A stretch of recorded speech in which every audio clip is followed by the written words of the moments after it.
All right, welcome to The Explainer. Today we're diving into something pretty fascinating. It's this modern idea that hidden inside the ancient stories of the Quran's prophets, there might be this incredible, almost secret mathematical and poetic blueprint. So that leads us to this really big question, right? It's the whole reason we're doing this explainer. Is it possible that these sacred stories aren't just stories, but are actually organized by this super precise, almost architectural system of numbers and poetry? Well, that exact question is what a modern Malaysian work called Temu Janji Yusuf tries to answer. And that translates to The Rendezvous with Joseph. This is the book, the source, that lays out the entire system we're going to walk through today. What's interesting is how the author presents this. It's not just one thing. You've got two different forms. There's the buku, which is the book. That's the deep dive, the detailed prose analysis. And then there's the sajak, the poem, which is a much more artistic, poetic way of looking at the very same ideas.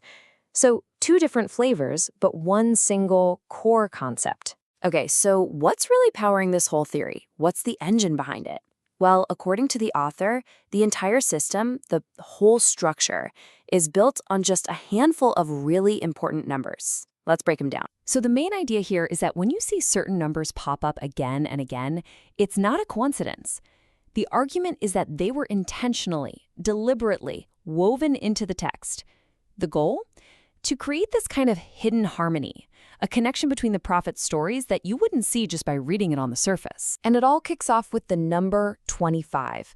Now, why 25? Well, it's super significant because that is the exact number of prophets mentioned by name in the Quran, and those prophets are the only thing this entire system focuses on. Okay, so starting with that foundation of 25, we get our next key number, 5. The author has a cool name for this, calling it the Pentagon system, and it makes sense, right? 5 times 5 gets you back to 25. And you're going to see this idea of a 5-part structure. It just keeps coming back again and again throughout the whole analysis. Then we have the number 114. This one's a biggie. It's the total number of chapters, or surahs, in the entire Quran.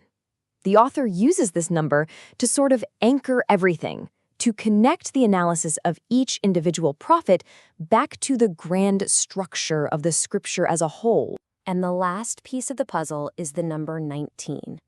The author basically presents this as the mathematical linchpin that holds it all together. You see it used in all these different calculations that tie the system together. For instance, you take that 19, multiply it by 6, and what do you get? 114, the total number of chapters.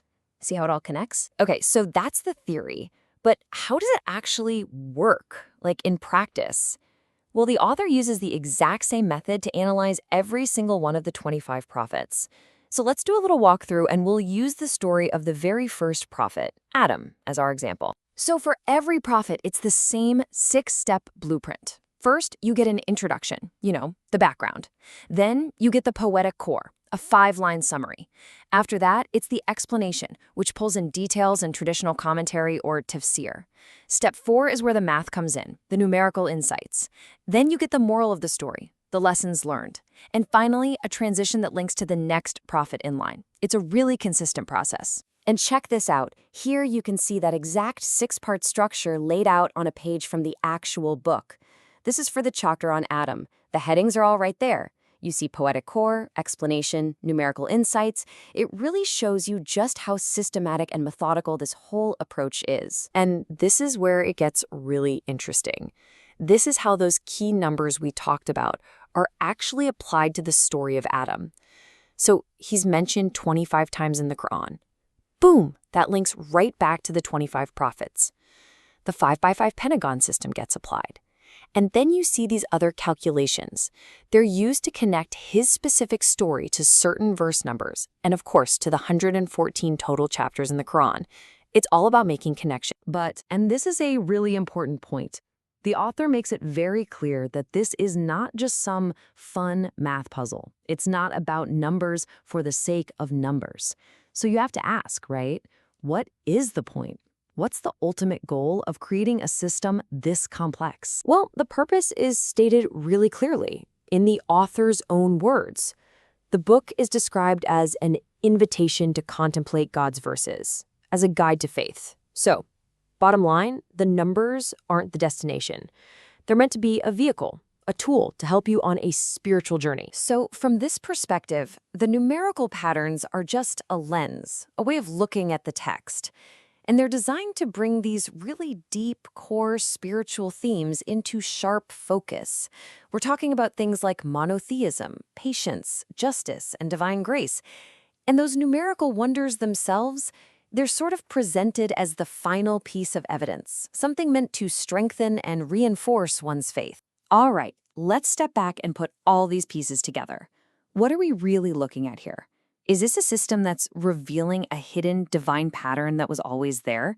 Or is it creating a new, very human perspective on the text? Now, what you really need to take away from this is that this framework doesn't just come out of nowhere. It's not built in a vacuum.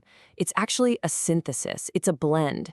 The author takes their own unique poetic and numerical analysis and weaves it together with very traditional Islamic sources, things like scholarly commentary, which is known as tafsir, and the hadith, which are the sayings of the Prophet Muhammad. So let's just do a quick recap. We've looked at this really unique, modern system that suggests there's a hidden structure in the Quran based on both numbers and poetry. It's all built around that pentagon idea, the 5 by 5, and those key numbers, 5, 19, and 114. We saw how it applies that same consistent framework to every single prophet story. And maybe most importantly, the stated goal here isn't to be a mathematical proof, but to be a path to spiritual insight. And all of this leaves us with one last big provocative question. And it doesn't really matter if you're convinced by this specific system or not. What it does is it shines a spotlight on this deep, fascinating question that comes up in any kind of interpretation. And that is, how do we ever really distinguish between a pattern that is divinely placed within a text and our own human minds, which are just remarkably, fantastically good at finding patterns in absolutely everything we look at?